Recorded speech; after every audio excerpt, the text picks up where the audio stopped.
Welcome to Too Deep, Hokies Under the Influence. And it is Virginia Tech. This isn't some rinky-dink-ass program. Come on, JC. We're going to put this old guy in the grade. We'll go over some of the stats really fast. It's the percent. 11. It's an 11 game. Welcome to Too Deep, Hokies Under the Influence, a Sons of Saturday podcast. I'm your host, Pete B. I've got my co-host, Sam Jesse, here, and I'm taking it easy, Sam. I'm sitting back and relaxing in the beanbag for the bye week. Bye week beanbag. I like it. Yeah, man. You gotta change it up sometimes. This game this past week, in which Virginia Tech lost to Georgia Tech 35-20. Mm-hmm. I'm not so sure how locked in people were to this thing. It was a tough game to really care about on a drive-to-drive basis, especially because of how it started. Yeah, it got off to an awful start, and we'll get into the game. Tonight, we're going to do voicemails, stat stuff, some final takeaways from GT, a little bit of basketball, and coaching job hierarchy in terms of the open jobs. I kind of want to bend Sam's ear a little bit about that. Coaching candidate talk. We're going to do a little bit of that. We did a lot of James Franklin talk on College Football Monday. That's already in your feed. That whole episode, though, was a lot of fun with Robert. Mm-hmm. We had a really good time on Monday.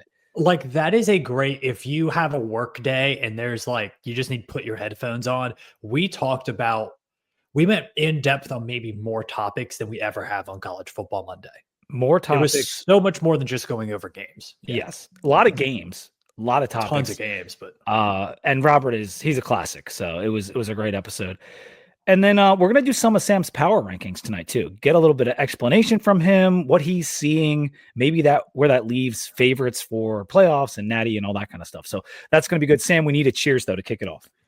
Well, my cheer, this will come across as a little facetious. And if you've read the articles on our website, Justin Cates always does the cheers and jeers. And as the editor of the website, I put out the tweets and a little bit of, description on the articles as well. And for this week's, I said, the Hokies followed up a tough week versus Wake Forest with another tough week versus Georgia Tech. And Pete, they can't have a tough week this week. They cannot lose this week. They cannot hurt you this weekend. So cheers to Virginia Tech not playing a football game this Saturday, buddy. Cheers, man. As much as we love our Hokies, it is going to be nice to just sit back, relax. It's an amazing slate of games. It's like when you get a little long weekend away from your significant other. You're like, I love you, but distance makes the heart grow fonder, as they say. Yeah. My wife's actually in Chicago for work right now, and I know she's enjoying it. I think she's at the Ritz with work, and I'm eating whatever fruit is left in the house. She's having a better week than me right now, but she also likes it when I get the podcast out of the way while she's gone. So this will be good for both of us. News and notes, pick'em leaders. Zach Osman still in the lead, man. This guy's on a heater, 46-24. A couple of guys tied at 43-27, which is also really good. I am in 30th place at 36-34, just over 500. We're there. I think Sam's over 500 as well. Mm-hmm. For the Cal game, I'm going to be down. Sam's going to be down. I'm sitting with Sam. Billy Ray and I are staying together. Pat's going to be there. Coach Holmes, Robert, maybe Brett, whole crew of us. So I'm hoping, Sam, that we can get together Friday when you get into town, maybe DT, meet up with some listeners, and then go to tailgate. I'm down. It's a big week. We're hoping for good weather. We're hoping for good vibes. Not even going to bother looking at the weather forecast for Blacksburg 2 weeks in advance, but I'm excited for it. Yeah, it's going to be fun. I'm thinking Sharkies, but we will get that news out to you ASAP on where we're going to meet. It's probably going to be earlier in the day, 1 to 3 or 2 to 3 or somewhere where we can have some beers early, and then everyone can go their separate ways and get to where they got to go, because I think we have a date with Chicken Hill, Sam, so it's going to be fun. Going to be a blast, man. We got the news about Whit Babcock not doing an interview and how the whole crew is on NDAs now. The search committee, everyone's can't talk about it no more. So that's probably the best course of action at this point based on the mixed messaging. We discussed a little bit with Robert on Monday. I guess we're not going to hear anything till we get a coach now. Maybe we'll hear rumblings in the background, but I don't even know if we'll get that if there's NDAs. Yeah, I mean, once you get legality involved in it, that's a little bit of a hard line to cross. I mean, there will be leaks here and there. Whether they're true or not, I don't know. Whether they're planned leaks or not, I don't know. But you'll hear a few leaks and there'll be rumblings when the time comes. But I do think this will be a very closed off coaching search, even more so than previously. Whit Babcock has historically been a very closed off coaching search AD, and has even been very almost purposefully misleading in those.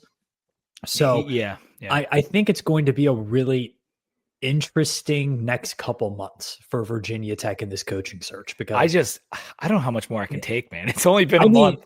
I mean, what's interesting, we'll get into it, but like, I feel like there's so many takes and people who feel like, oh, this is a great fit for Virginia Tech. I've been doing takes who have no relation to Virginia Tech at all. Like all of the James Franklin to Virginia Tech, yes, Hokies have been talking about it, but the people who are like, no, this is a good fit and this should happen, are not Virginia Tech people. So that's true. That is true. You know who said something about it today was Colby Crawford. He does his Colby's Corner, which is great. And we love Colby, friend of the program.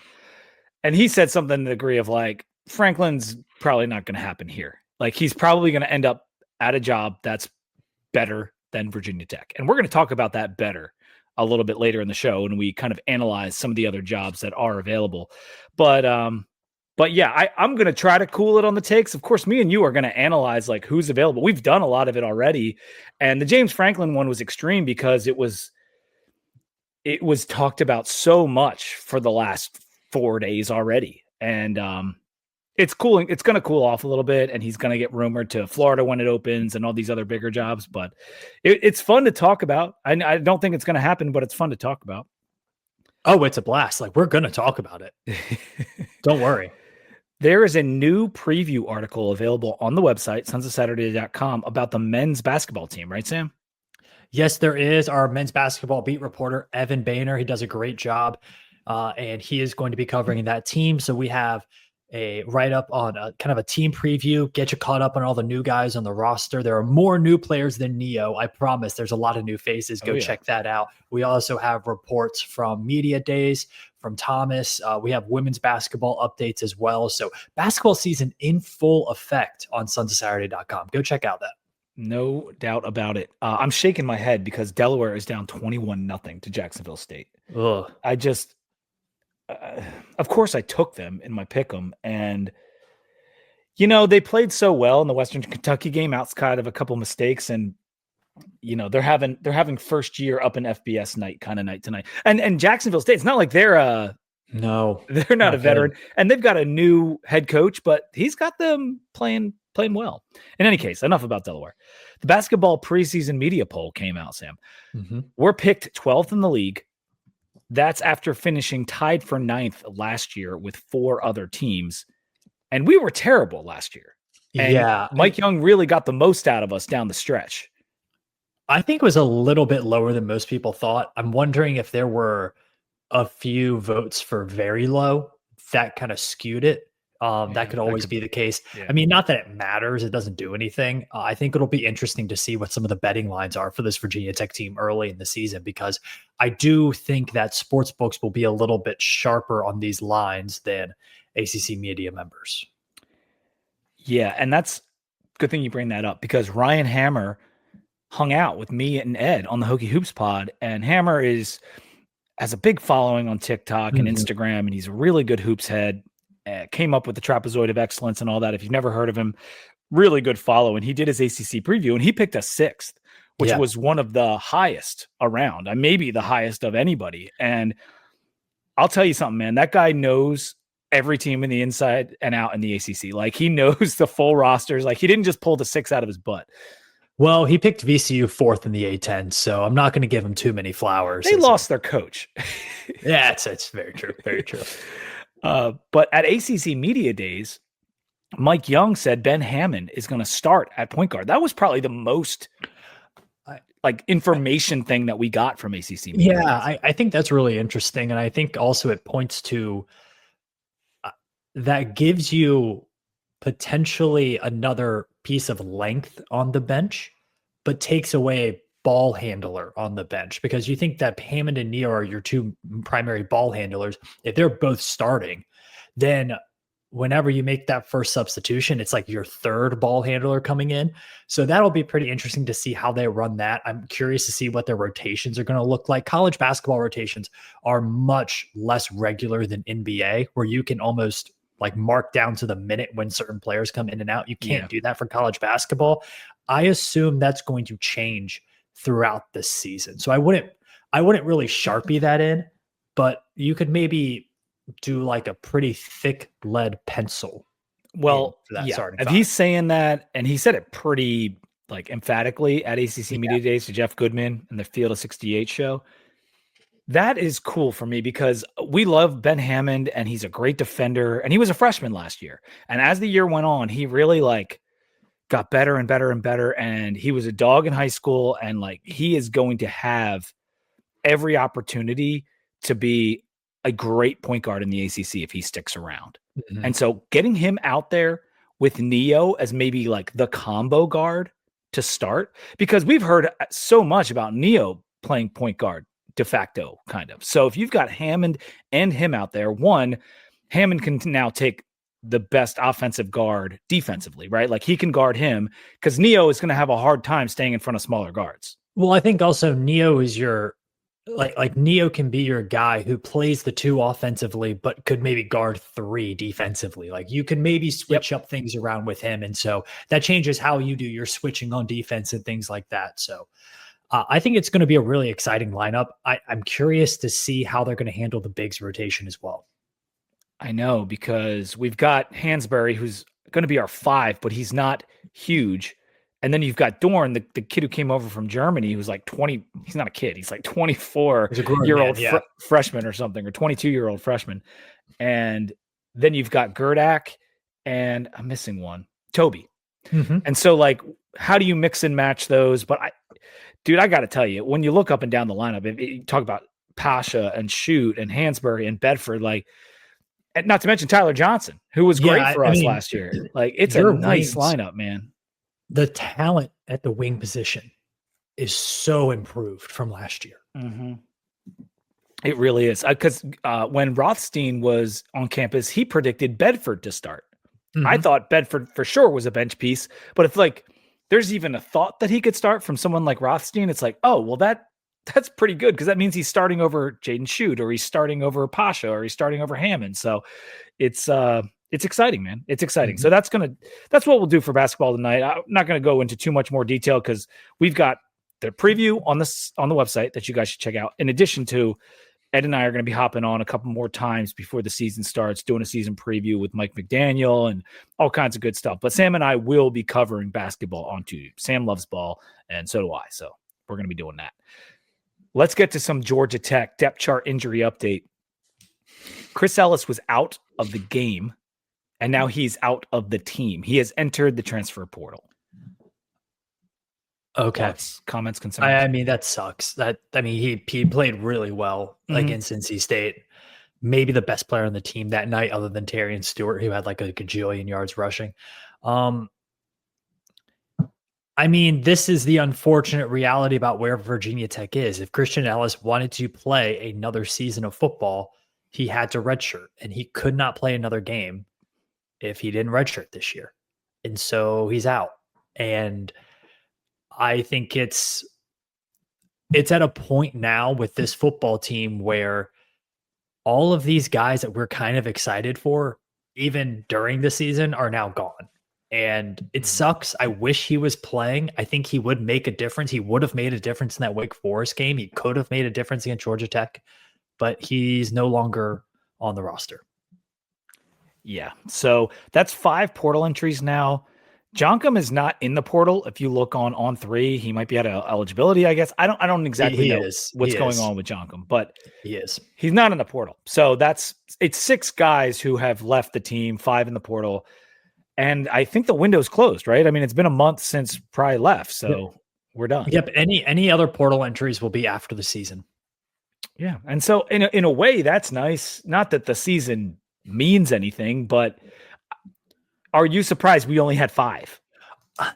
A little bit. I think if you look up and down the roster makeup of this team, there were a lot of players who this was kind of their last year regardless. And then there were some players like, like I'm curious to see what happens with a guy like Pop Watson.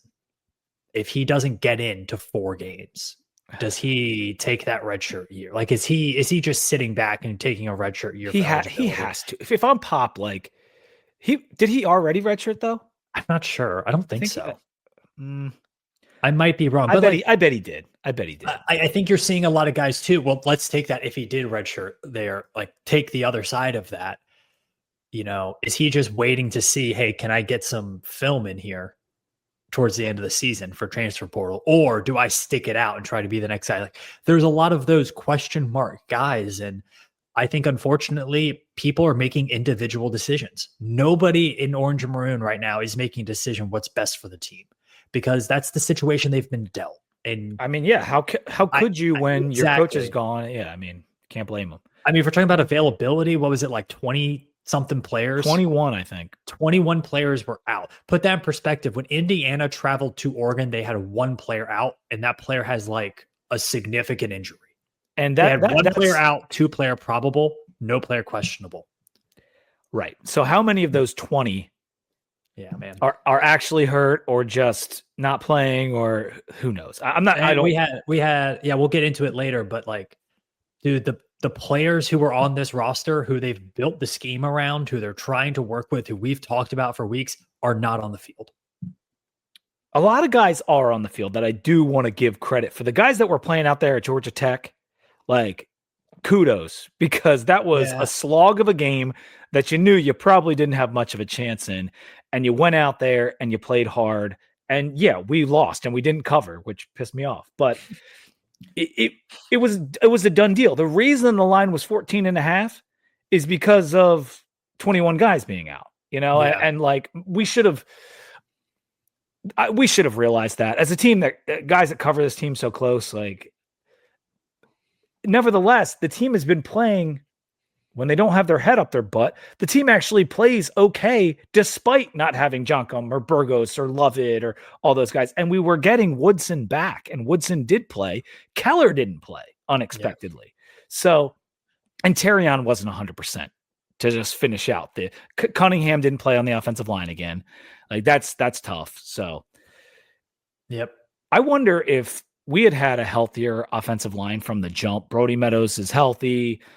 Cunningham, Garrett, no one's hurt. Say we have those 6 guys, right? And they're all healthy. We might have an extra win or 2. Like, we really might. I think the Wake Forest game for me is the one that we're going to look back on and say, like, how did Tech lose that game? And that's really nothing to do with Wake Forest as much as it is to do with, like, Virginia Tech did everything they could to lose the game and was missing so many pieces that day. It's going to be tough, man. Like when we do our Cal preview next week, I don't know who's going to show up on that Thursday report. I really don't. I don't either, but I don't know. I don't think does it matter. I don't think it'll be worse than GT. I mean, does it matter? Because if this team can't score, it only matters for me and you and everyone else that's going to be in that stadium that want to see a win. That's what it matters. It does feel like the last chance. And we're going to talk about that after the rest of our preview. The game recap started off as bad as possible, as Sam said. 8-0, 15-0, 18-0 through the first 20 minutes. TD before the half. They get a field goal, though. At the last second, it's 21-7. We scored to start the third to cut it to 7 points. A little bit of hope there. Jurikis got his first touchdown. Really nice drive. Georgia Tech answered, and it was pretty much over. We both added touchdowns. Explain to our listeners why we went for 2 at the end. Yeah, so there's just to mess with me. No, I mean it is like, let's say your odds of getting a 2-point conversion are, for most teams, are roughly like 60%, 60 to 70%. Like only have to get 3 yards, right? And you have special plays drawn up for it. So the idea is if you go for it twice, your odds of getting at least one of those 2 are pretty high. And then you also have a good chance of getting 2 of them and like winning the game. So if you get one of those 2-point conversions, you have a good chance of winning the game at some point because you have to score another touchdown regardless. But we were down 3 touchdowns before we scored that one. So it's like, no, you were down. They were down 3 touchdowns. They scored. I know, but that's what I'm saying. Like, it wasn't like we were Yeah. down 2 touchdowns and you only need 2. Like, you're starting this process so early, and you knew you weren't going to win. But you have a much better shot of. So let's put it this way: like, what are the odds of you scoring 3 consecutive outscoring Georgia Tech 21-0, and then you outscore them 21-0 because you're down 3 touchdowns, and then you have to outscore them in overtime again without them scoring. Well, I guess my point would be now you only have to do 3 consecutive scores instead of 4. Yeah, but you could have done the 2-point conversion when you get down 8. You would keep doing the 2-point conversion because your odds are. But you only need to do it. I get what you're saying. It's that advanced football math. You could be Georgia Tech and just do it on the first possession because 8 is a bigger number than 7. Yeah. Oregon did this back in the Chip Kelly days. Oregon would always go for 2 on the first possession, and they would get it a lot of times, and it would automatically kind of throw off the other team a bit. Like it does work. And it did throw us off because we couldn't get our feet under us for a while. Yeah. But that might have had a lot to do with just who we are. But anyway, we lost the game. Before we get into story of the game, few last thoughts on it. Let's play the voicemails. Well, another ranked team, another loss. Kind of typical in the Hokies world, I guess. 0 for 8 on 3rd down, 9 penalties. A defense that couldn't stop anybody with the exception of that goal line stand, which give them credit for there. The drone's turnover. I mean, honestly, 1 turnover a game. Probably should bet on that next time. He's always going to turn over the ball at least once a game.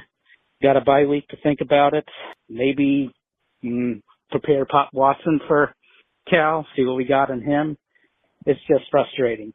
Any silver lining you can have, well, at least me having the game on can help in getting the Hokies some money from the ESPN ratings as that deal is going on now. I encourage any Hokie fan that, hey, I mean, if you don't want to watch the game, at least turn it on and have it in a room somewhere, close the door, as that's probably the only reason why we should have the game on right now. Go Hokies. Hey, Pete. Hey, Sam. I've waited 24 hours to make this call. I hope it makes sense. I don't know what we expected to do against Georgia Tech. However, we have a literal laundry list of injured and out players. I don't know how injured they actually are. Don't know if it's something that just a group of kids that are just waiting to leave or what. But I believe that with a full roster, I'm not necessarily saying that we win, but we don't lose by as bad as we did. This team is not terrible. They're just young and inexperienced. They could do a lot if they were fully healthy and everybody was participating. Let's take the bye week. If anybody is legit hurt, let's get them healed up. Let's go out and take it to Cal on Friday night in Lane. It's going to be a miraculous experience. It's going to be unbelievable to witness. So let's just try to do what we can to avoid complete embarrassment on national television. Love you guys. Take care. Love you too, Mike. Great calls. And the reason I basically played 2 entire voicemails is because we only got 2 calls. We only got 1 call, like the day of the game. Mike called the next day, as he said, and he thinks Cal's going to be miraculous experience. And I love Mike for still, fighting the good fight. I mean, I could hear him holding back laughter that entire time. So I don't know how genuine the miraculous experience will be, but yeah, man, it's just like. And thank you, Kevin, for being our sole caller on the day of the game. Yes, thank you so much. Put on the game, close the door. I mean, it's that was great. It feels very like World War II poster, like I'm doing my part, and you're just like turning on the Hokies on every TV. Yeah, and Robert, as he said on Monday, I'm not doing shit. Like, as he said, he wasn't even watching until he saw Pop go in the game on his phone. I think that gave some people a little jolt of energy, and now it's wasn't the case. I mean, we'll talk about that, I'm sure, but as far as the overarching, like my thoughts for the game and over the old coaching trope is the best ability is availability. And that has never been more true. And I think you heard Coach Holmes kind of refer to that as well. It's like, I mean, we'll go over the running back stats. Like Terrion Stewart, when he ran, was great. Terrion Stewart, every single time he's carried the ball for Virginia Tech this year, has been great. He just hasn't done it very much. Like it sucks, man. Our defensive backs, the irony of bringing all of those defensive backs in through the portal, and now you look at our defensive backfield, and it is bare bones. Yeah. Shout out to Tyson Flowers, who's still Tyson Flowers is playing really well, but like stand up, dude.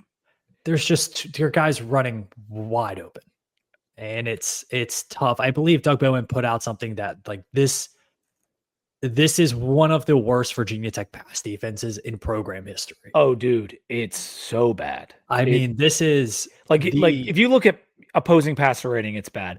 But Doug had something to the degree of like 3 of the worst pass defense games in the last 25 years were from this year. Maybe the 3 worst. In terms of passing opponent passing success rate, Virginia Tech is 123rd. Yeah. Well, listen, 2D Hokies Under the Influence is brought to you by Jack and Coke. You guys know Jack and Coke. We talk about them every week. You can see the can right on your screen. 2 legends, 1 can. Jack and Coke, the #1 cocktail in the world, is now available in a can. It's true Jack Daniel's Tennessee whiskey mixed with Coca-Cola or Coca-Cola Zero Sugar is now available in a can at your local grocery and convenience stores. 2 legends, 1 can Jack and Coke ready to drink. It's so easy to bring it to the tailgate. We might have to bring some to the tailgate next weekend, Sam. I'm looking forward to hanging out with your family, having some Jack and Cokes, and getting myself in that stadium. And as always, when you're drinking Jack and Coke, please drink responsibly. My story of the game was just that the effort was there, but it was a team that was completely worn down and depleted. They never had a chance. Yeah, it did feel like they had the tank was on empty. Mm-hmm.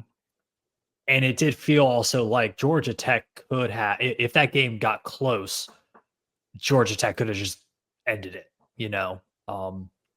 Georgia Tech's offense got very vanilla in the second half of that game. Yeah. I think that led to a lot of the metrics that we see that actually favor the Hokies in a lot of ways. And like after the first quarter, 20-20. How about that? But that first quarter did happen. Yeah. And that's kind of the issue. We talked about it against Wake Forest, talked about it in this game. Outside of the second quarter against Wake Forest and the first quarter against Georgia Tech, Virginia Tech outscoring their last 2 opponents by a touchdown. So the offense in this game on a per play basis was actually really good. It was our best offensive game of the season per play, 6.7 yards per play. But we were down. We had to pass more probably because of that. So I was complaining about, only having 16 carries for the running backs on Monday. I guess it was 15 carries for the running backs. And we were down 18-0. I don't know. It just sucks because when we run the ball, we are effective. Like efficiency-wise, we are very effective when we run the ball. Yes, actually a very good running team. If you look at all of the, rush yards over expected, rush yards against a stacked box, Virginia Tech is a pretty darn good rushing offense. I tweeted it out today. It's like if they want to score over 30 points in a game this year, they should run an option offense. They should run what Vanderbilt runs because that's what they're good at. Like that's what their players are good at. That's what their offensive line is good at. That's what their quarterback is good at. And unfortunately, that's not the offensive scheme that they have installed. If you look at success rate, Virginia Tech had a 57% success rate in this game. That's 98th percentile over the last 2 years. Like 57% is a astonishingly high success rate. They averaged, like you said, like well over 6 yards per play. They were 83rd percentile in expected points added per rush, over 7.5 yards per drop back. They had 5 explosive plays. They did a lot of things offensively well that we wanted them to do. Just the opposite of complimentary football. The defense didn't show up. Yeah. And we we did have a problem sustaining drives. Even two of our touchdowns to Jarikas, which, how about that guy? He's got 6 catches on the year. He looks the part too. Yeah, and he's blocking well as well. Like he's a guy they might want to keep around. He's earning himself some NIL because I doubt he had any coming into this game or this year, right? Like very, very little. Because none of us knew who he was before the first week. So good on him for getting 3 touchdowns on 6 catches this year. He's the new Chris Cunningham, as I said to Mintesi online. As for Kyron, with this offensive line and his skill set, we need to be an option offense. Like we just do. We've talked about it already. It's just he doesn't have any time. He's being pressured on 50% of his dropbacks, and the offensive line can't pass block. So we need to give it up. Monty needs to hit the reset button over the bye, come up with a new offense, the Peyton Thorne offense, and he needs to just do that. Yeah, I don't think you can really install a completely new playbook, but you got to say, like, here's the little sections that are working. Right. Here's what's working and here's what's not. And you got to just throw away what's not because it's not getting any better. There were also instances in this game. Yes, Kyron had a horrible interception where he missed a wide open slant on an in rhythm RPO. That can't happen at this level of football that poorly. He had another instance where it was like a 3rd and long. He stands in the pocket, steps up, and it looks like he just throws a duck over the middle. Well, actually, he made a pretty good pass. It's that Spencer, who was the wide receiver in question, should have been cutting in on a dig route, and instead it's just like cutting upfield into double coverage. And it's like your wide receiver has to help you out. I know we hear complimentary football all the time, but like those are the type of mistakes that Georgia Tech's not making, right? Miami isn't making those. You have to make those plays. And unfortunately, we're seeing like one of those plays every single drive. And that's why Virginia Tech's offensive metrics, you're like, shoot, this team can run the ball really well. They don't have a lot of 3 and outs, yet they're only scoring 20 points. And that's why. Yeah, I think with regard to the passing game, just so we can finish it off, like we know Kyron's not very good. That goes without saying. He's just not very good. Whether the line sucks, we know the line sucks, but he's not very good. The wide receivers, they're not coached that well. It's been this way for 2 years. Jalen Lane is tearing it up in the NFL as a rookie. Good. And how many times did we get the ball to him? Not enough is the answer. And you can blame Tyler Bone all you want. The wide receivers are still not coached very well. So the passing game is not going to work. It is not going to work. We need to run the ball against Cal if we want to win. And I think everyone knows that. And hopefully over the bye week, Terrion can be healthy and him and Hawkins can go out there. Actually, Colby put out a video yesterday. I think he was just trying to like say something about these guys who were hopping in the portal and how much some of them really appreciate being at Tech and being in this position in their lives. And it was something about Marcellus Hawkins, like coming out on the field one more time to like appreciate it. I'm like, oh God, please tell me Hawkins didn't just hop in the portal. Cause like that would be over. Like we need that guy if we want to have any chance. And I think he was sharing an old video, but anyway, on defense, we talked about how banged up they were already. We gave up almost 500 yards, 7.3 yards per play. The 6 TFL that we had was pretty good, much more than GT was averaging coming in. Like they were only giving up like 4 TFL a game, and we got 6. So that's nice. I thought Kamari Copeland looked really good. Yeah. I think when him and Gilliam are out there, like the D line's pretty good. I mean, we talked about it on College Football Monday, but there were plays, there were significant plays in that game where Tech had nothing but third stringers out on defense. I don't get I don't get it. I mean, I don't get it. You have 2 good defensive tackles. Put them in the game. Play them until they throw up. I mean, they want to be out there. They want to play every play. So just play them. Yeah. I know it's like the Siefkis, like that's kind of his philosophy, but whatever. George Balance led us with 8 tackles. Shout out to George Balance. Good Hokie. Solid player. Joseph Reddish made 6 tackles. His brother's not playing, but he's playing. And then true freshman Noah Chambers up there Woodson was up there with 6 tackles. What we said a couple days ago was just that, like, when you have to rely on the names I just read off so much, you know the story. Like this, we know where we're at right now. The team's banged up. We don't have a full deck of cards. Special team. Yeah, go ahead. Sorry. I know I tweeted out before the game, like before kickoff. I said this roster that Virginia Tech's putting out in the field today, I said it was probably worse than a lot of the ones we saw in 2022. To me, it reminded me of some of the COVID rosters, defensively especially, just with so many guys out. I stand by that. A lot of people didn't agree with me, but man, there is not a lot there for these coaches to work with. There's really not right now. Not like right now. It's tough to it's tough to judge Sam Seifkes right now because I just don't think he has dudes to work with. No, man. He has probably half the guys he expected to work with. Mm-hmm. So it stinks. As for overall final thoughts, we needed the bye week more than just about any other team in the country to get our minds right, get healthy, and hopefully instead of 21, we can get that number down to like 11 next week or something like that. That would be really nice. And I hope Monty does revisit the offense as much as he can. Turn to a Brent Davis and say, "Hey, what's going on with our option plays? What can we run?" And they kind of come up with something that'll work. You look at what's worked so far and you emphasize it. Now that you got a little extra time to look at it. So going forward, the schedule though gets super tough after Cal, especially by ACC standards, but more on that after the break. 2 Deep Hokies Under the Influence is brought to you by Roback and Compass Coffee. There's a code 2DEEP-VT. You can get 20% off your order at both sites with the code 2DEEP-VT. I know it's a little odd to do that, but hey, we got one code and it works multiple places. So Compass Coffee's everywhere in DC. It's great coffee. If you don't live in DC or Nova, order it online. You can use code 2DEEP-VT and get that 20% off. They'll ship it right to your door. They've run a lot of good specials. And then, of course, Roback. You know Roback. We all have. Hopefully, if you're listening to this pod, you've probably been on the site at least to look at some of the stuff they've got. Best hoodies that you can buy. The hoodies the hoodies are amazing.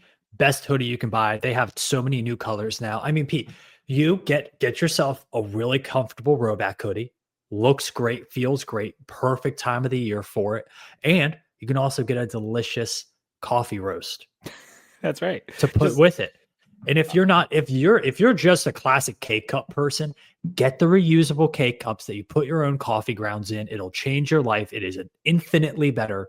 Do it. It's the way to go. And honestly, Compass probably has K-cups. They might. I'm not even sure. I'll have to look that up for next time. The other thing is with Roback, we're giving away a Roback gift card to the first place finisher in our pick'em. So Zach is the leader in the clubhouse, but keep putting in those picks because if you win, you are getting a Roback gift card.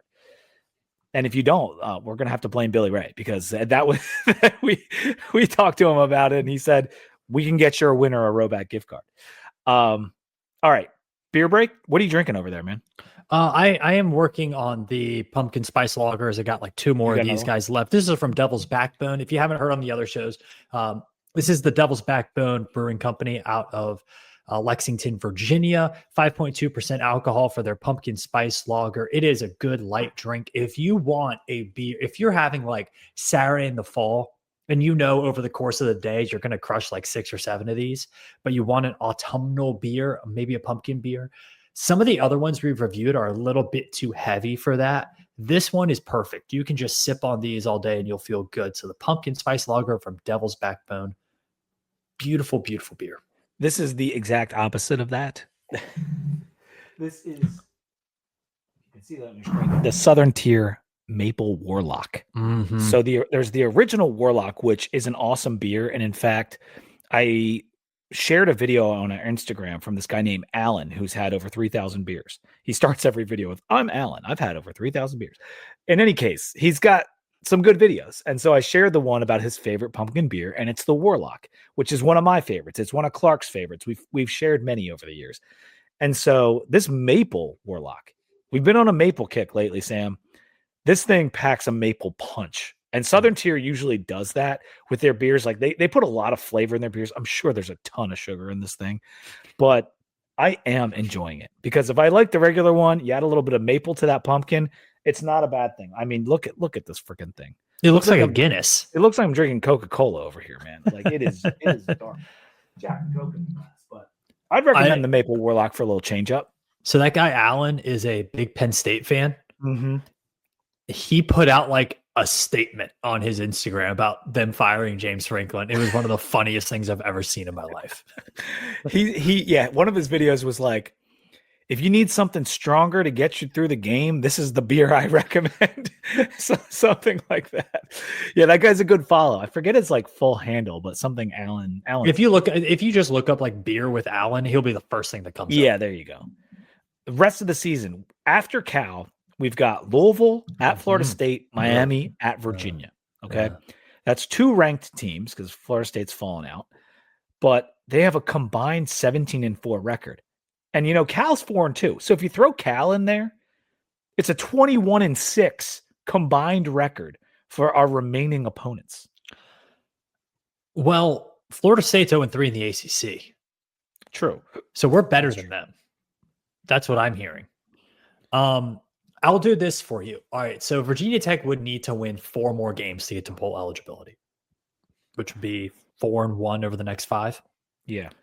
If you were to find $100 in your couch, just pops up in your couch, $100 bill, and I could say you could either bet that $100 at, we'll call it like plus 2,000 for Virginia Tech to make a bowl, or you bet that $100 on Shane Beamer being the next coach at Virginia Tech for like plus 800, which is a nice payday. And he brings Lenoris Sellers, who doesn't declare for the NFL Dude, draft. why are you doing this? Which one would you take as more likely? You know what's crazy, man? The last couple days, not only in our chat, online, the guys at 247, this Shane Train thing it's getting a little like real, It's I mean, we knew it was going to happen. People are getting juiced. People are getting, even if they're not getting juiced, they're getting predictive about it. And they're saying, it's sounding like behind the scenes. Oh, in the back channels, we're hearing about Shane. The back channels, Pete. The back channels. The back channels. There's the sauces. Back channels love Shane Beamer. There's no, like, everyone knows Joe Rogers on X. And Joe is, he's got funny tweets. I'll give him that. And he's tweeting new VT rumors all the time. There's one about Bruce Arians wanting Byron Leftwich as our head coach. And like, they have signed NDAs. Like, yeah, of course you could talk behind an NDA. You could. But like, whenever I see a new Joe Rogers tweet, I just think of like the guy who's like, I made it up. It's a total manufactured. Like, you know what I'm talking about? That video? Like, I have it on. Oh, what's the old show? I mean, if like you're Unsolved Mysteries or something. Yes, I don't know. For me, it would be. I honestly think it's more likely Virginia Tech goes to a bowl game than getting Shane Beamer. Than getting Shane and Lenore Sellers. I think I do.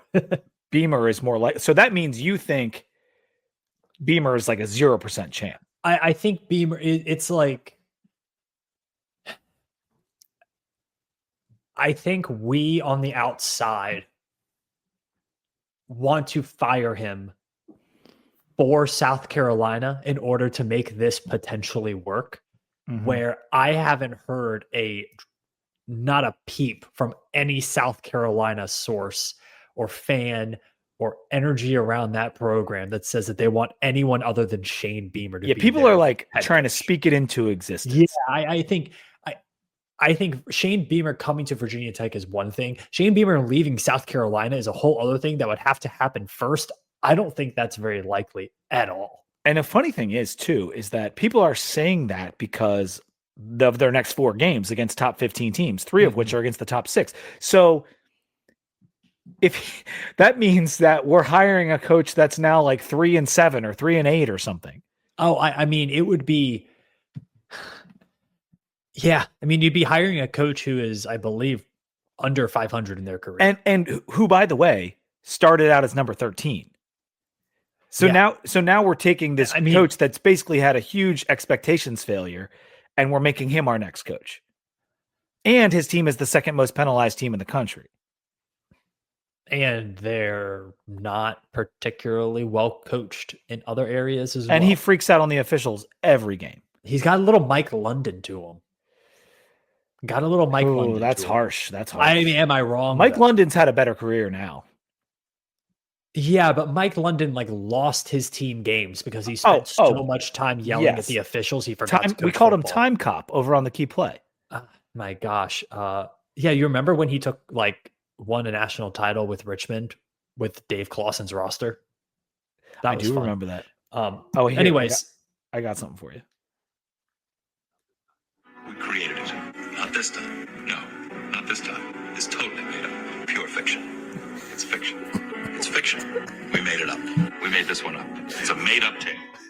It just goes on and on. It's so good. I legitimately think we're going to have such a circle of takes. It's going to start with the guys that we talked about, like Alex Golish, Ryan Silverfield, Dan Mullen. I'll even throw him in there. Those are the guys who I think we started this conversation with. And now we're talking Shane Beamer, James Franklin, all these guys. And it's going to eventually circle all the way back to, I think the Hokies are going to go with Alex Golish. It's going to be a perfect circle. Here's a fun question for you. Let's go back to the schedule. We won't go into the coaches just yet. UVA, a team we've always fared well against, by and large.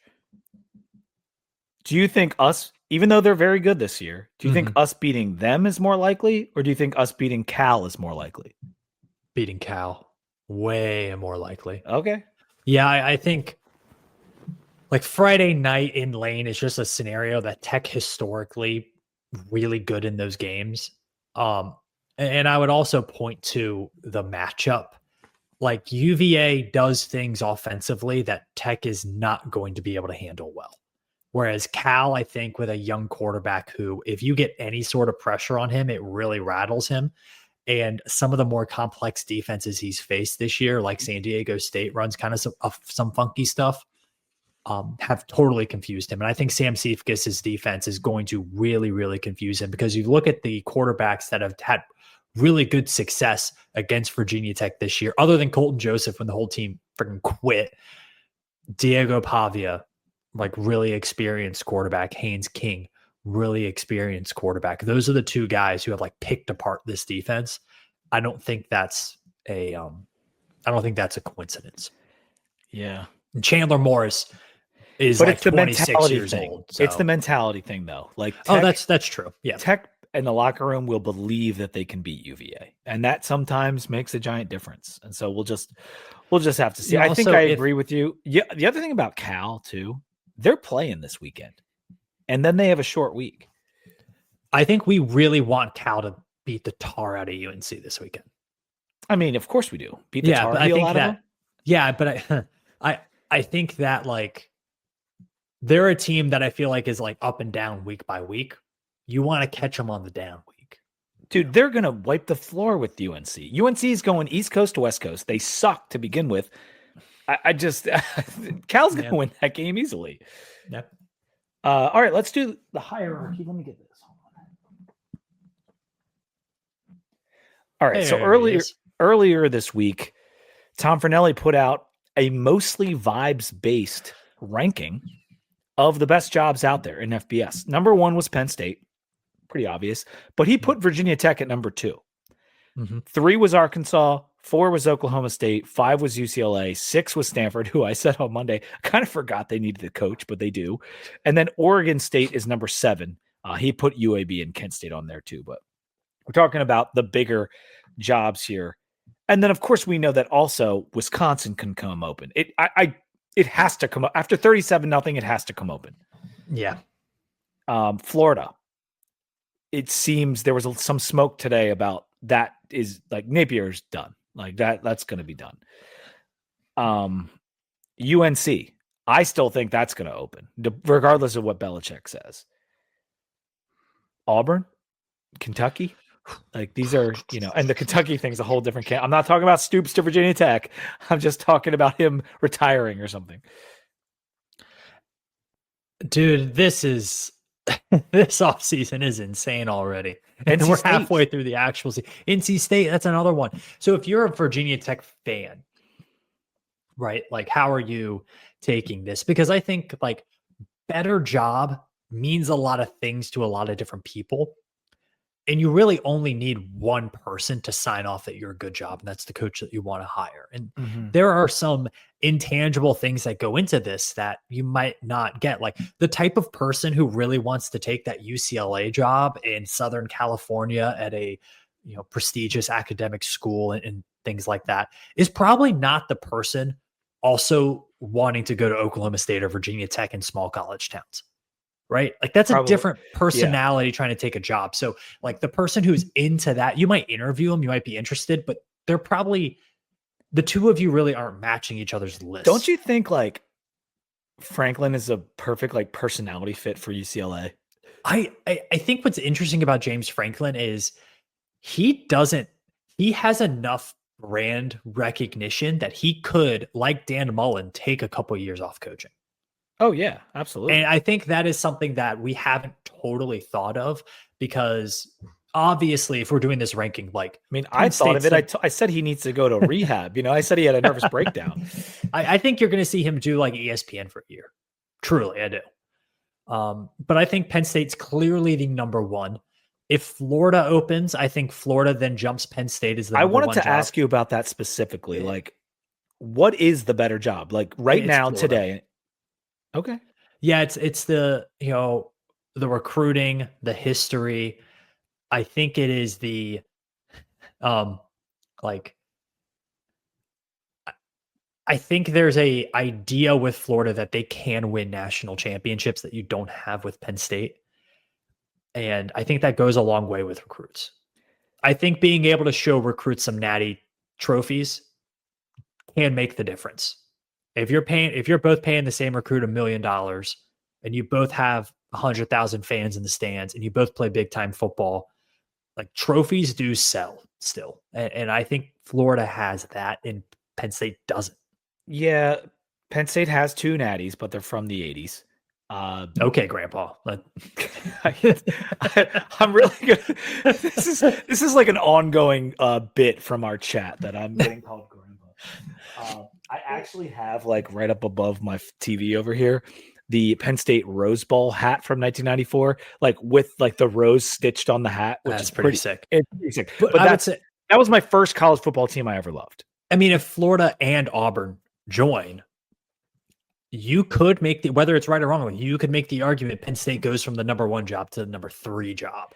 Well, here's my thing about Florida and Penn State. When they got rid of divisions in college football, it made things easier for Penn State and it made things harder for Georgia. For Florida, because they had Georgia in their division, but they also had Kentucky and Vanderbilt, Tennessee when they were down. I just feel like Penn State was in one of the hardest divisions in football. It was right up there with the SEC West. And now in terms of the top 2 teams, which James Franklin could never beat, but now they can play a bunch of teams from the old Big Ten West. And, maybe, I don't know. I just feel like it's not a huge difference, but I do think getting rid of the divisions helped Penn State and hurt Florida.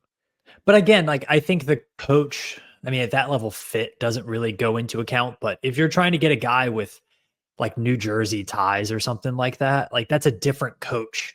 Yes. Than the guy with Florida ties, I think that is going to play into this as well. Whereas that coach with Florida ties probably fits into the coaching search criteria for Auburn and Florida. Doesn't for Penn State. Let me ask you this. Who's won a conference championship more recently? I think it's Penn State. I have to look up. When did Penn State win their last one? 2016. Yeah, then it's been Penn State. Because I think the last time Florida was in the SEC title game was with Kyle Trask and Kyle Pitts. Yeah, they had a great year. Bama. Yeah, they lost to Bama, yeah. Yeah. I just think it's easier to win games in the Big Ten. Like, I would say if you're at Penn State rather than being at Florida, like you're going to have an easier time stacking wins at Penn State. Well, let's say this too. Like those are the big boys, right? Those. Okay. I mean, right now it's just Penn State for the big boy openings. That's true. That's true. The next, if you want to throw the list back up there, or I have it written down. Yeah, the next grouping, I think is really interesting. Virginia Tech, Arkansas, Oklahoma State. Arkansas, with Arkansas, you have the most money by far, but you are also kind of like, they really love their basketball and they really love their baseball. And like, are you going to get the 100% buy-in that you would at some other football schools? And you are in the worst recruiting area in your conference, and you have the least success of anybody in your conference other than Vanderbilt and Kentucky. And as you have of to play late, a gauntlet schedule every single year. Whereas Oklahoma State and Virginia Tech, your path to the playoff is much, much more open. And yeah, so let's go Arkansas versus VT first. Like, it's just so damn hard to win there. Like at Arkansas, it's so damn hard. Never happened. It's really never happened. Petrino did it at a pretty high level for a minute there. I mean, they had a generational backfield and went like 8-4. Yeah, I know. But he had them at like number 3 or something at one point, which was really impressive at the time. Mm-hmm. And then he became road rash face, and that was over. But it's just so hard to win there. They have money, it would seem, but like you said, what are the priorities? And the recruiting footprint is probably not as good as at Virginia Tech as it is at Virginia Tech. I mean, you get Virginia, you get North Carolina, you can go up north to Pennsylvania and New Jersey. You can even go down to Florida a bit. I feel like it's harder to go down to Florida from Arkansas. Maybe it's not in this world. I don't know. Well, with Arkansas too, it's like having the ugliest house in Calabasas. Like, you still live in Calabasas. That's pretty sick. But everybody else is, I mean, you're next door to the Kardashians. Like, how are you supposed to live up to that? Yeah. So let's now do Virginia Tech against Oklahoma State. And this, to me, like, even as a Tech fan, like, it is a hard call, man. I think it's like, if this budget thing for Virginia Tech, which is starting to get more pushback now. And in terms of people thinking that it's been cleared. It's just a question of whether we can actually raise the funds. I think you're in a much better economic position than Oklahoma State is. Oklahoma State historically has had like one big donor who paid for everything. He passed away, not alive. Yeah. So you're going to have to deal with that. And also Oklahoma State, they've shown that they can win 10 games. They've also shown that they can hit rock bottom harder than Virginia Tech can hit rock bottom. Yeah. And how are you going to deal with that? Whereas Virginia Tech, I think, again, their path seems so clear to that level of success. Especially if Clemson's going to falter, right? Yeah. And you don't have to, you have such a big conference. You don't have to play Miami every year. And we'll see what happens with Georgia Tech in the future, but you might not have to play Georgia Tech every year. And as of right now, we're locked into playing Miami every year. That's true. But who knows? I mean, they'll change the schedule 4 times between now and the offseason. So exactly.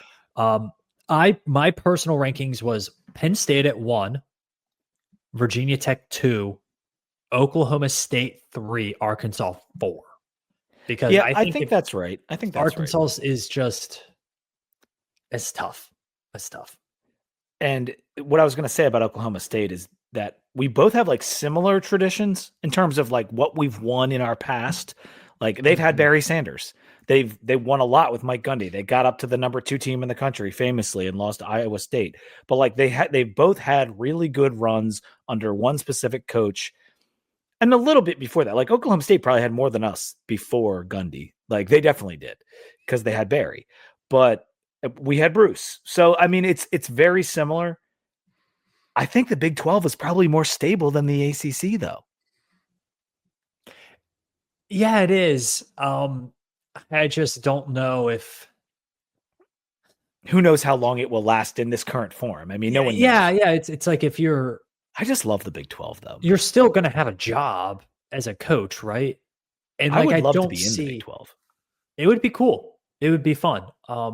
I think Virginia, it would be tough from a travel perspective. But we fit culturally there like so well with so many of those schools. Yeah, I would also point out too, as we look to the teams that are like potentially opening, like I would slot Florida ahead of Penn State, but you can argue that. I would slot Wisconsin in between Virginia Tech and Oklahoma State. My reason being is because with Wisconsin, you have to punch above your weight more than Virginia Tech has to, I think. Wisconsin's On an annual basis. Wisconsin is really interesting because for a while there, they were Virginia Tech North, right? Like both very similar programs, both won 10 games a lot, both won some conference championships. They went to Rose Bowls. Like you could slice the carrot or however you want, but like that's not a saying. But either way, it's not. But I got it. Yeah. What is the saying? Slice. It doesn't matter. We were very even with them. Now you look at Wisconsin. The Big Ten's gotten tougher.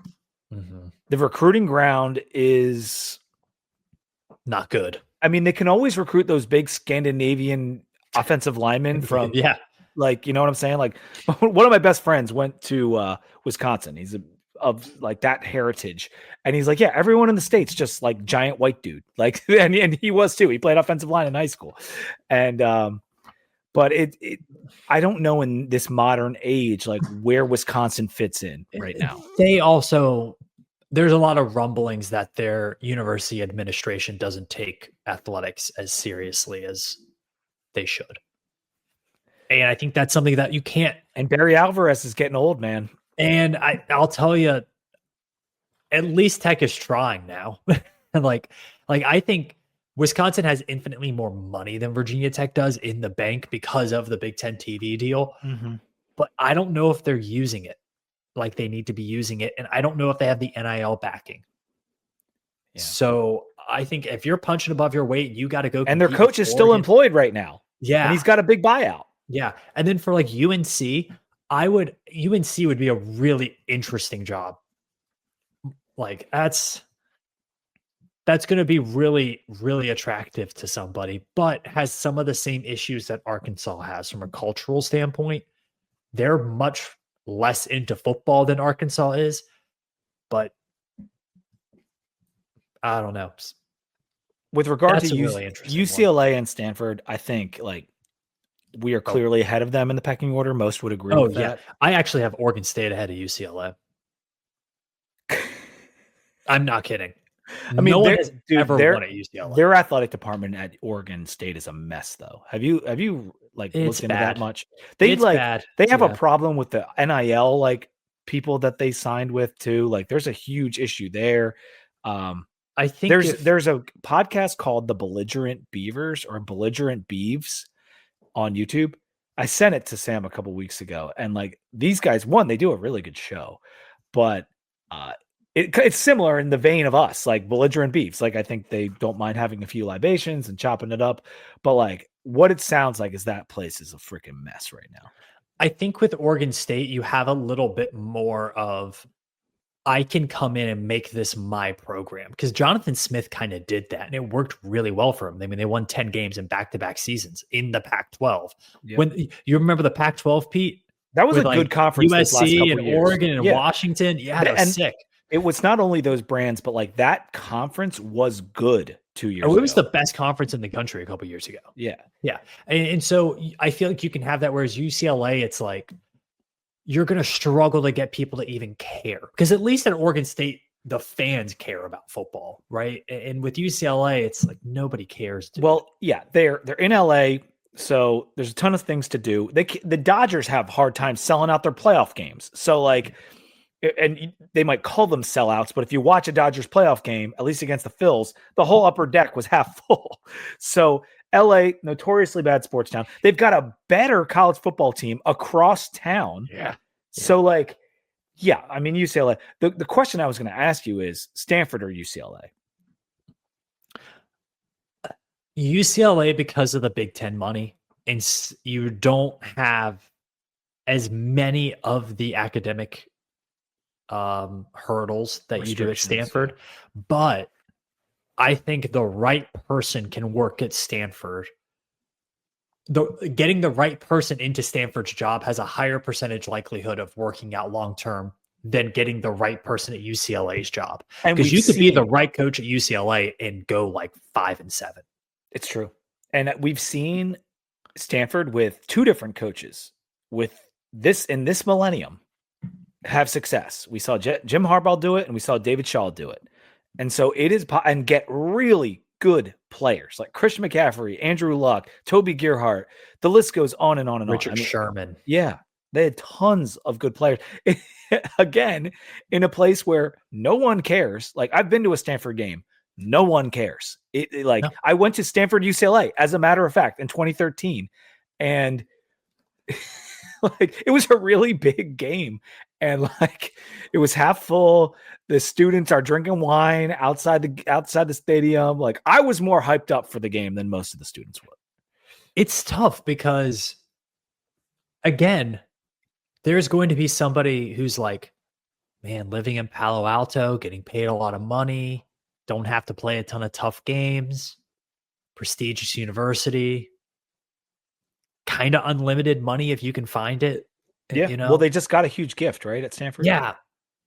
You get to work with Andrew Luck as GM. Like, that's something that's okay. That's a good point that you just brought up. Will coaches want to work for a GM? Because everyone knows Andrew Luck's in charge over there. So like that could be a power absolute moron if you didn't want to work with Andrew Luck for football. Oh. I think you would be an idiot. Like, I think as a head coach, you should. They've complained and bitched and moaned about having to do all the other stuff for like 5 years now. And now we're creating a position that does the other stuff for them. True. You can't bitch and moan about that too. I know coaches do that, but like, maybe that's to put them above UCLA and Oregon State. Like, I don't know. Do you also realize that with Andrew Luck, his father, do you know anything? His father was the like president of the NCAA or so, like something, right? Oliver Luck, he was at West Virginia for a while, I think. Like, he has so much experience in that kind of role that Andrew has learned that. For one, he's a very smart person, Andrew Luck is, and his father has literally done what he's doing now. So he's learned it. He can go to someone for advice. Like, yeah, it's probably a good landing spot for a head coach. I think it would be a really good landing spot for a young up and coming coach. Bob Chesney. Boy, that's a culture change. JMU to Stanford. Well, he was at Holy Cross before. I mean, but still. Which let me ask you this. We're going to switch gears a little bit. Which teams are we rooting for, Sam? Mm-hmm. So their coaches don't get fired. Gators. Yeah. Gator Trump, baby. Gators all day. Wisconsin, NC State, go Dude, Pack. Wisconsin just got blanked against Iowa. Like, I don't think there's any hope. It's just, I mean, Pete, there's no hope for any of us if we're being honest. But UNC is a really interesting. UNC is.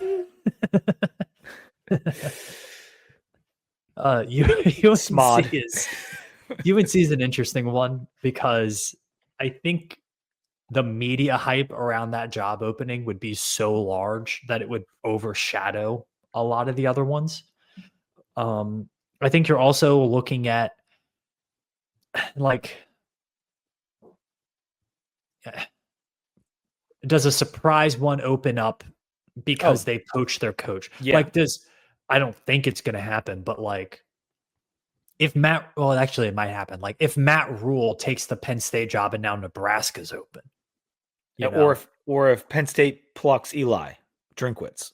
Then Mizzou is open. Like and then Mizzou would maybe Mizzou would jump Virginia Tech, obviously. So like you're running into those types of dominoes issues that I think hurt Virginia Tech in the assistant coach pool last year and would certainly hurt in the, this pool. So it almost opens up the next question from that, which I know we've talked about in the chat a bit, but let's say Virginia Tech is down to 3 of the coaches in the American Conference: Alex Golesh at South Florida, Ryan Silverfield at Memphis, and John Summerall at Tulane.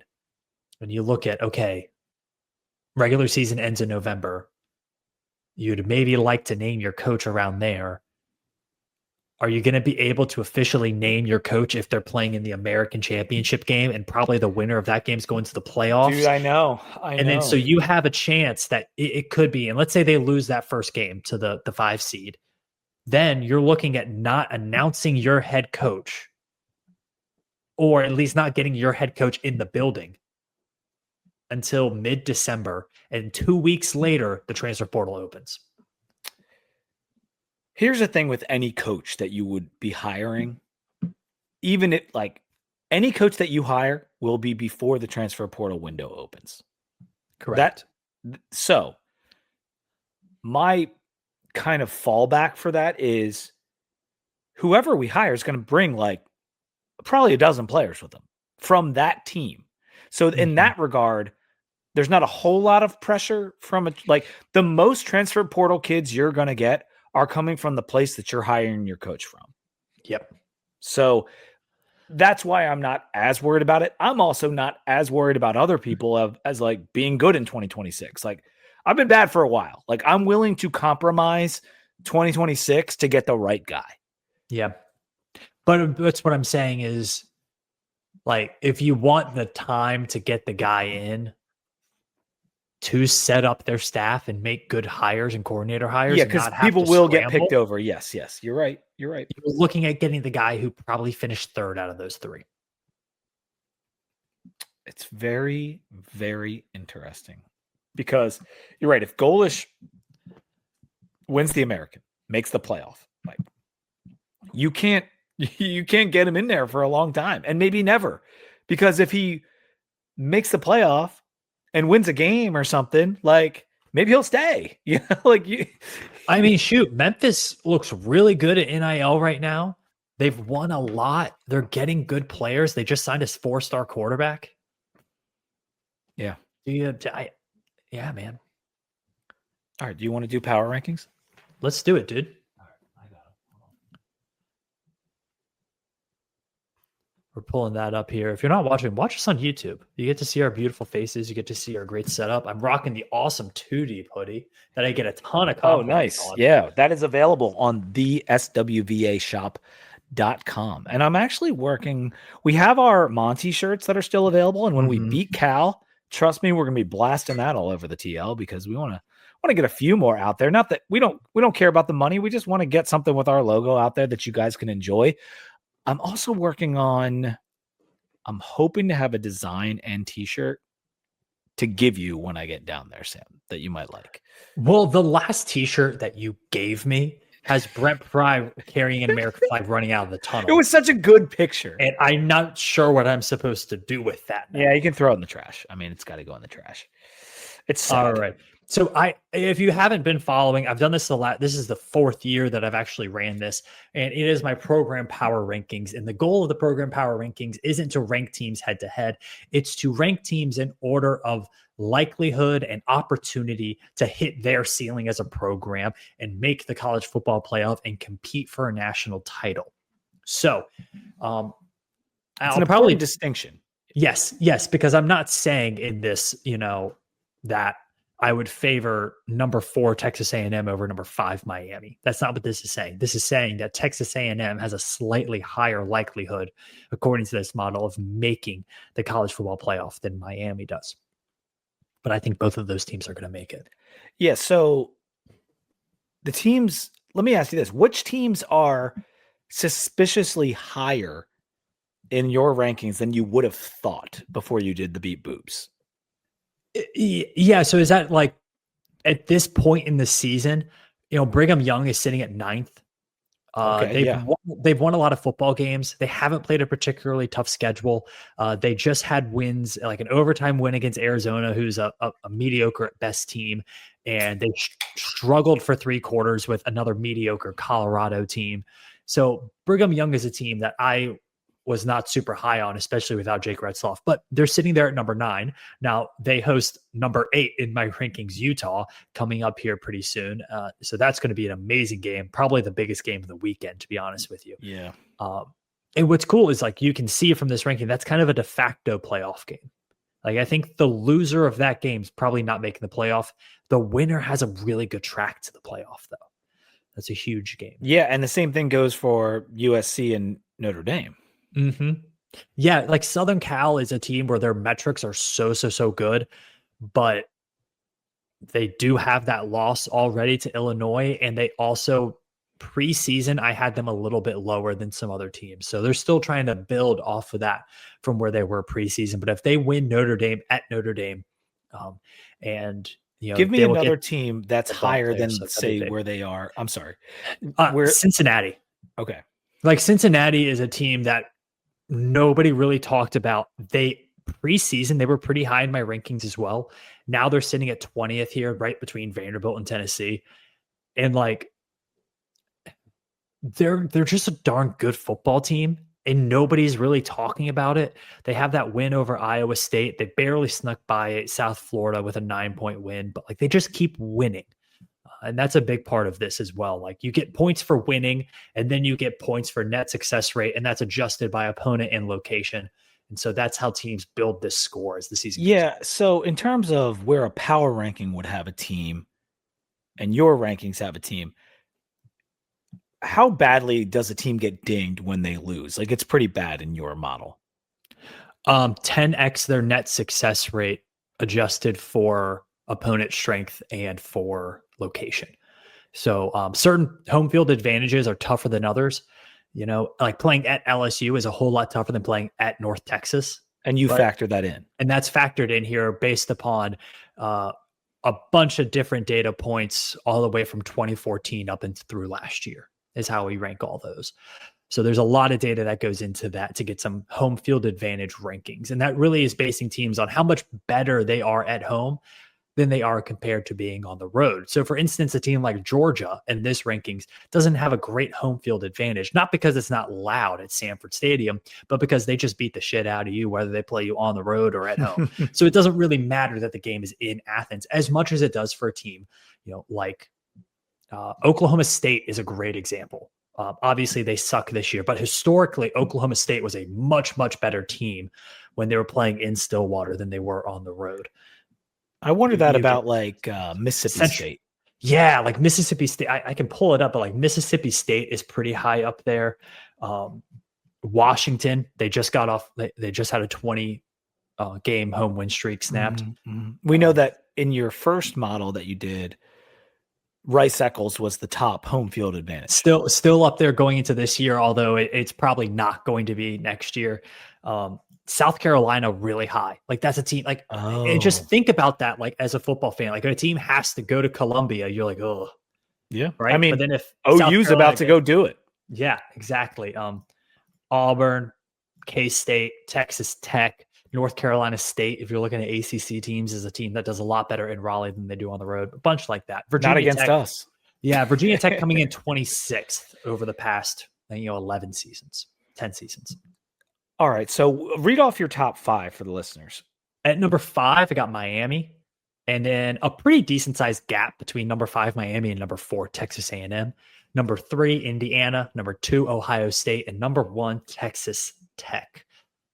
Wow, preseason number 2 Texas Tech. So they've been high in your ranking. That's one of the reasons that you've never picked against Texas Tech, and I keep doing it. It's because I guess I'm not looking at your rankings closely enough before I make my picks. Well, here's the thing. Like, is Texas Tech a better team than Ohio State? No, I'm not going to say that. But Texas Tech is a whole lot better than their opponents than Ohio State is. Odds to make the playoff is what this is. And yes. Yeah, and you look at their remaining schedule. Texas Tech has a pretty good path to the playoff and a pretty good path to a bye in the playoffs. So don't get upset, SEC fans, if you're not at the top, like, because it's a compliment to the SEC that they're not as up high. Yeah, exactly. Do you have any final words before we move on to picks and close this thing out? Number 136 in the first team to hit the negatives and the scores is Massachusetts. I'm sorry, UMass. Tough loss to Kent State. That's bad. Virginia Tech right now is at 78. Right between Kennesaw State and Southern Miss. Yeah, considering we have zero chance to make the playoff, 78's okay. Yeah, and I take in when I do preseason rankings to try to gauge this, I've taken to account, recruiting over the last 2 years, a bunch of different things for the transfer portal, how you did last year, a bunch of returning production metrics, betting lines going into the year. Like a lot goes into the preseason. So when you are falling drastically from your preseason ranking, something's gone terribly wrong. Hence, number 1 Penn State now being at number 31. Yeah. Well, that was great, man. And I remember like a couple years back when you debuted these, we talked about it on College Football Monday, and I know it's a little pet project for you, but it's pretty awesome. Like I really do respect it. Thank you. I put out the I'll actually put it out tonight for week 7, but we just saw there. I'll put that out on Twitter, and then I'm going to do some videos for YouTube explaining some other advanced stat stuff as well. We'll get nerdy with it, but really fun. And I'll try to explain some of these stats that I've been talking about in the best way that I possibly can. Sweet. All right, let's do picks, and I'm going to do a couple from the pick 'em, then we'll just talk about some of the other ones because the slate's really good. Ole Miss going to Athens. 7.5 point underdogs are the Rebels on the road. I kind of like the Rebels here. If that half point is doing a lot of lifting, it feels like. And Ole Miss has played with their food a lot this year, but I do really like Trinidad Chambliss, and I think that half point's going to be enough. And they play with their food against teams that they know they're better than. Like this is they're going to be locked in for Georgia. Georgia has also let up a lot of points early in games. So if Lane Kiffin scripts something up, you could see Ole Miss getting a couple touchdowns early in this one. Skip Ohio State, Wisconsin.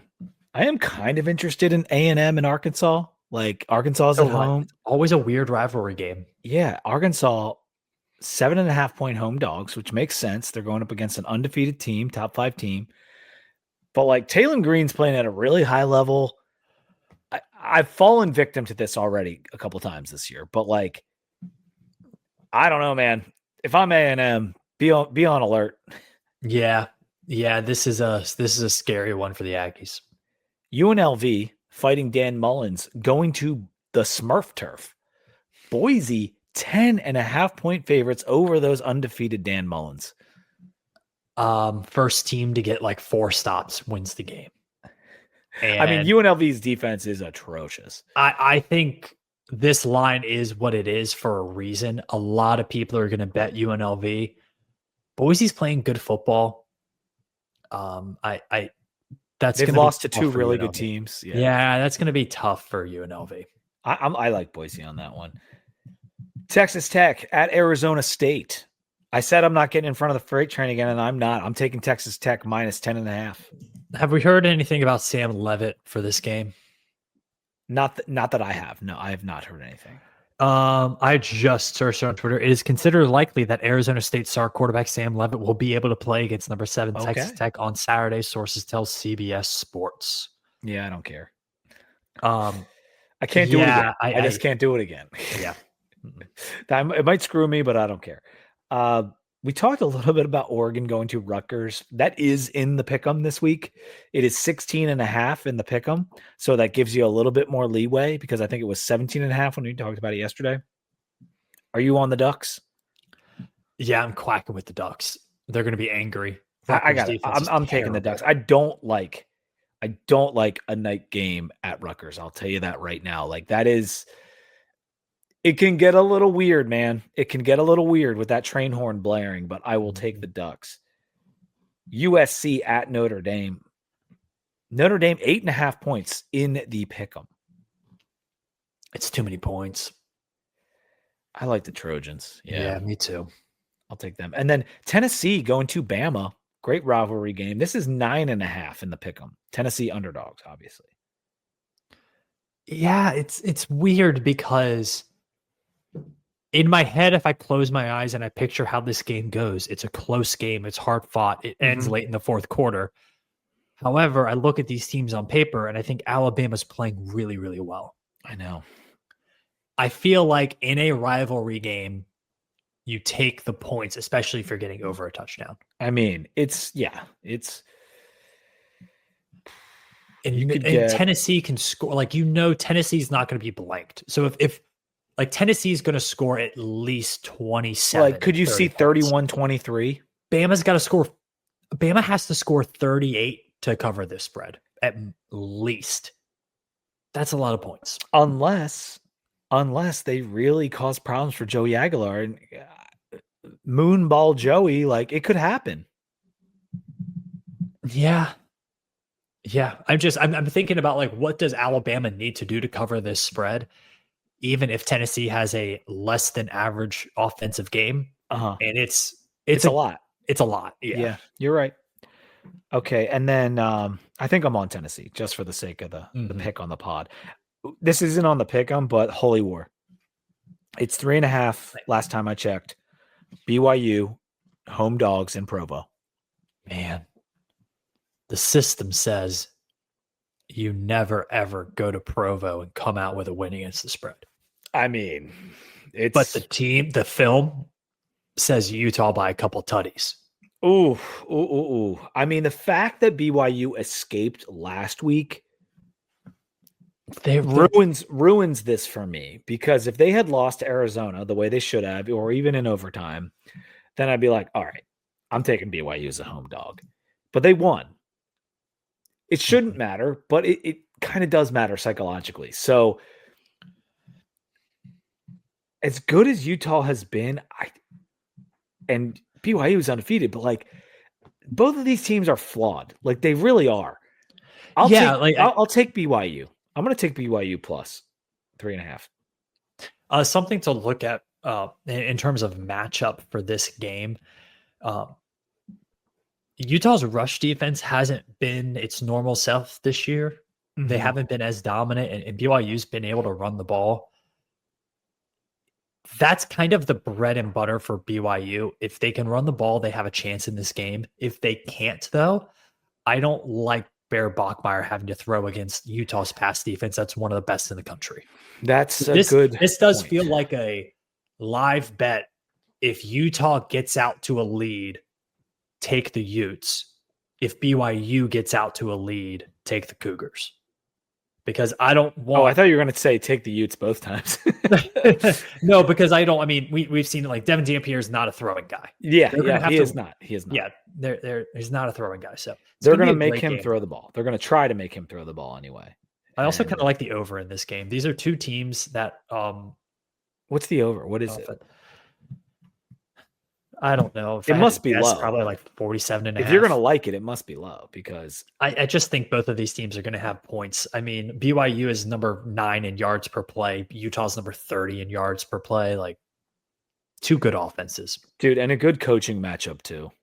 And maybe one of the I need to do a ranking of best rivalry uniform matchups, because this might be like top 3. It's really good. And then when they do the colors especially, but even if they don't, the colors. Yeah, they gotta do colors. I don't know how often they do that, but it's amazing every time. Mm-hmm. That's going to do it for the show, guys. Thank you for sticking with us. I know it's a bye week, but hopefully people are still listening. We'll be back with a preview of Cal probably maybe a day early next week, because the game's a day early. We'll chat about that. We'll get news to you about where we're going to meet up in Blacksburg, maybe record a little something with some of our friends we're going to meet up with.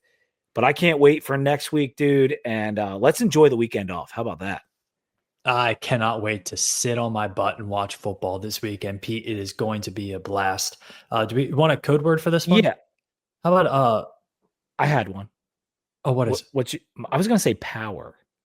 Power. For power rankings. Oh, that's a good one. I was going to say like Joseph Smith for the Holy War, but I guess power works too. Yeah. Well, if you made it to the end of the show on YouTube, use whatever code word you want, but put it in the comments. Power is number 1. Let's if you go want with power. Joseph Smith, you can do that too. I'm an ideas guy. I don't know what we're going to fall into some kind of completely different algorithm. But thank you guys for watching. Make sure you subscribe Sons of Saturday on YouTube and the Sons of Saturday podcast feed if you want to hear Pat and Billy stuff, and the Too Deep podcast feed on Spotify and Apple Podcasts. There's also a separate College Football Monday podcast feed. If you just want it all in one place, or just want to rate us on there, all new, just hit the feed. We're going to start pumping that more and more as the year goes on. But thank you for being here. And until next time, go Hokies. Go Hokies.